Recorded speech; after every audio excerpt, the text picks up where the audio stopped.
On February 7th, John V. Lombardi was inaugurated as the 27th leader of UMass Amherst campus.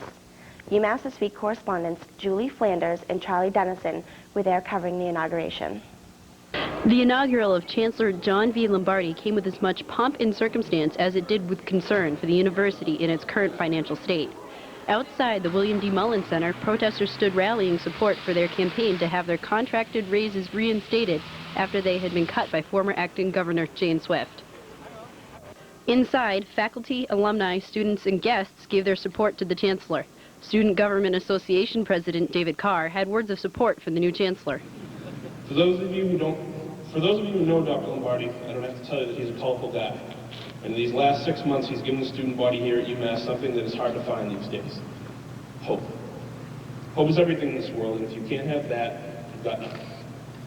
Every day we rise knowing there's a better university on the horizon, that when we leave, our degree will be worth more as the days pass.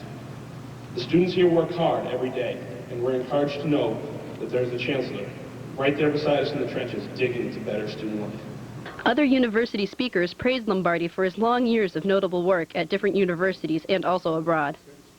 He brings the perspective of an academic career as a historian of Latin America and Venezuela. His publications and teaching place him in the center of American university academic guilds. His activities span the spectrum of higher education. President William Bulger spoke of Lombardi's intent to focus on the academic imperative while officially announcing the donation of $2 million by brothers Richard and Robert Mahoney toward construction of a new integrated sciences building on campus. The integrated science building will be a place of limitless possibilities, a beacon of research and learning on a campus that is itself a place of limitless possibilities. President Bulger and Trustee Grace Fay participated in the ceremony of investiture. The chain of medallions was placed on Lombardi's robes, symbolically joining him with the previous chancellors of the university. In his inaugural address, Lombardi stressed the academic imperative. He also declared that UMass Amherst has a promising future and outlined his plans for future improvements at the university. We who live and build America's research universities belong to one of the longest and most stable traditions of Western civilization. Although the content of research university life has changed over the centuries, its academic imperative remains focused on students, faculty, and the pursuit of understanding. Have we resolved all operational issues between campus and system? No. Will we on occasion challenge system initiatives and programs? Yes. And even so, we have no doubt that UMass Amherst has the authority, the responsibility, and the opportunity to make the choices that will determine our success. When I first considered engaging with UMass Amherst, my friends wondered why anyone would take on an institution with a complicated state and local politics and inadequate finances. On closer inspection, however, Amherst turned out to have an outstanding faculty and staff and excellent students. Sometimes the complexity of university time confuses observers who think that we have the time to do anything we want. Not so. We must raise the money today so we can spend it tomorrow to have the program our students need next semester. We renovate the laboratory today so our faculty can do the research required for them to renew their grant tomorrow. We enhance the campus's appearance today so that our prospective students will see a true reflection of our quality when they visit tomorrow. We fund our faculty and staff salaries today so we can remain competitive in the faculty marketplace tomorrow. We serve our community today so our society will prosper tomorrow. If money matters, performance counts, and time is the enemy, how then do we know what to do first? The answer is simple. We focus on the academic imperative. Reporting for UMass This Week, I'm Julie Flanders.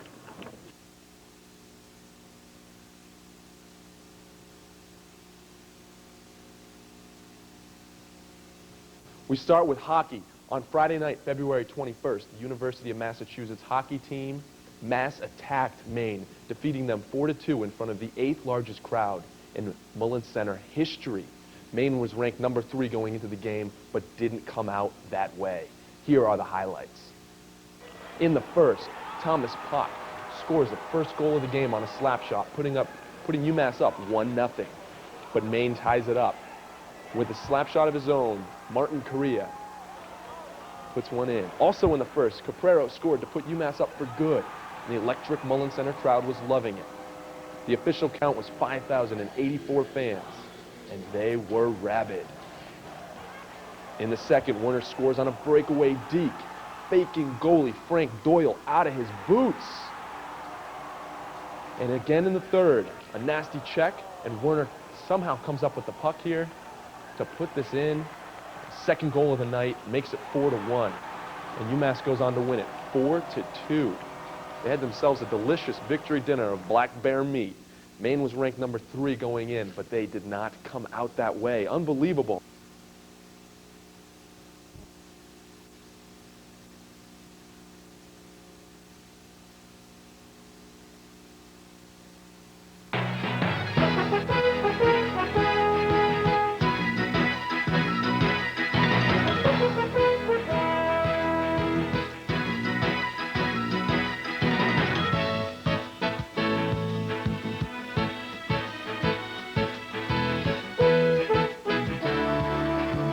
Good evening, and welcome to UMass This Week News.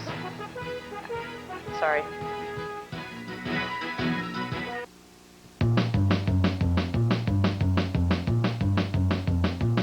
Who will all oppose a military action and a new resolution oh my God.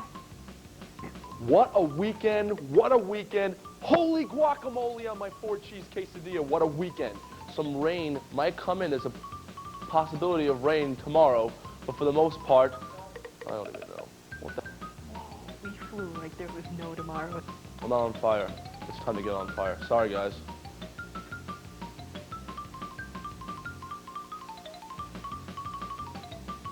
This is.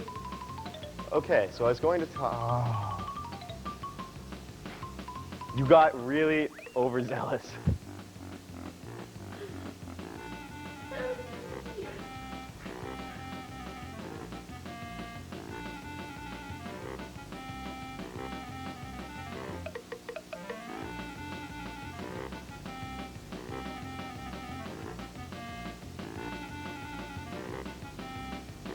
Thirteen shootings, 10 which were fatal.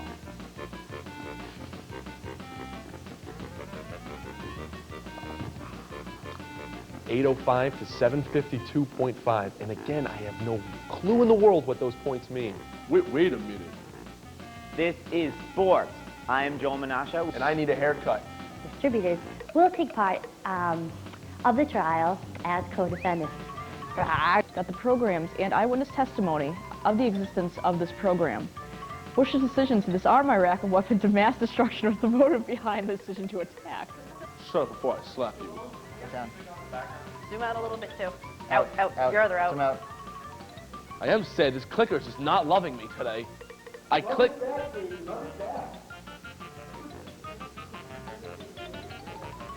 Newfangled technology. I'm Missy Foster, and that's Entertainment News. So long. Thank you for watching UMass This Week. I'm Maral Sequoian. And I'm Ayanna Creighton. I'm Jamie Liu. And I'm Juliana Patino. I'm Caitlin McCarthy. And I'm Melissa Fendel. I'm Helenice Valentin. And I'm Mercedes Castro. I'm Julie Flanders. And I'm Charlie Dennison. I'm Jacqueline Foster. I'm Mike Nyland. Be sure to tune in Monday through Friday at 6:30 p.m. for the only new show for students by students. Thanks and have a great day.